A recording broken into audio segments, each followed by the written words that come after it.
तर कल्याण दुर्गाडी किल्ल्यासंदर्भात कल्याण कोर्टानं महत्त्वाचा निकाल दिलेला आहे। मुस्लिम पक्षाचा दावा कल्याण कोर्टानं फेटाळलाय। ऐतिहासिक दुर्गाडी किल्ल्यावर मशीद नसून मंदिरच असल्याचं कोर्टानं म्हटलेलं आहे। मुस्लिम पक्षानं 1974 साली केलेला दावा कल्याण कोर्टानं आज फेटाळला। कोर्टाच्या निकालावरती शिवसेना, भाजप आणि हिंदू संघटनांकडून स्वागत जे आहे ते करण्यात आलेलं आहे।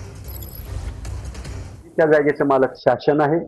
त्या ठिकाणी विधिमंडळात वेगवेगळे प्रश्न विचारले गेले होते, त्या प्रश्नाला उत्तर दिली गेली आणि शासनच त्या जागेचा मालक आहे। या ठिकाणी जर कुठल्याही कार्यक्रम किंवा धार्मिक कार्यक्रम घ्यायचे असेल तर शासनाची म्हणजेच कलेक्टरची परवानगी घ्यावी लागते आणि हा दावा मुदतबाह्य झाला म्हणजे मुदतीच्या आत दाखल केला नाही म्हणून मेहरबान कोर्टाने त्याच्यावरती एक प्राथमिक मुद्दा काढला होता। त्या मुद्द्याच्या आधारे सदरचा दावा आज रोजी निकाली काढलेला आहे।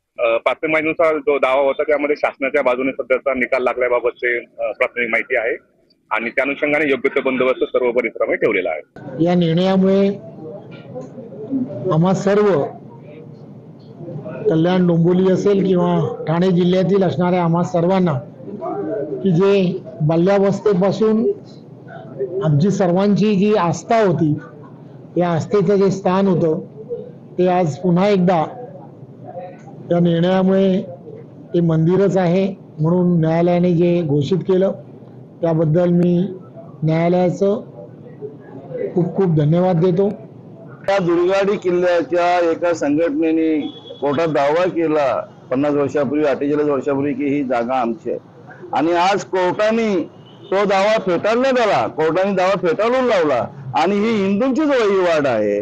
हा इथे दुर्गा मातेचं मंदिर आहे, दुर्गाडी आईचं मंदिर आहे असं जाहीर केलं आणि आज मी कोर्टाचं मनापासून आभार मानेन।